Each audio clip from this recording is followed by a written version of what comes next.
क्या पाकिस्तान का मौजूदा पेस अटैक 80 की दहाई वाली वेस्ट इंडीज की काली आंधी की याद दिलाता है? गुज़िश्ता रात होने वाले पाक अफगान मैच में पाकिस्तान की पेस बैटरी ने अफगानिस्तान के छक्के छुड़ा दिए। मैच 59 स्कोर पर अफगानिस्तान की पूरी टीम ही ढेर हो गई। पाकिस्तान ने पहली इनिंग्स में 205 से कम टोटल करने के बाद सबसे बड़ी फतह अपने नाम की। पाकिस्तान टीम हम्बन टूटा में खेले गए इस मैच में पहले बैटिंग करते हुए 201 रन पर ऑल आउट हो गई। अफगानिस्तान टीम 202 रन के हदफ के ताकुब में पाकिस्तान की तबाहकुन बॉलिंग के बायस महज 59 रन पर ही ढेर हो गई, जिसके साथ ही पाकिस्तान ये मैच 142 रन से जीतने में कामयाब रहा। मैच में कमेंट्री करने वाले पाकिस्तान के साबिक कप्तान और पाकिस्तान क्रिकेट बोर्ड के साबिक चेयरमैन रमीज राजा ने पाकिस्तान की मौजूदा पेस अटैक को 80 की दहाई की वेस्ट इंडीज टीम के पेस अटैक से मुआवजा कर दिया।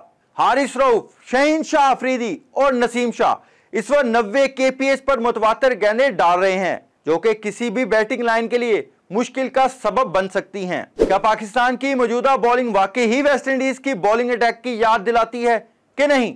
कमेंट सेक्शन में जरूर बताएं।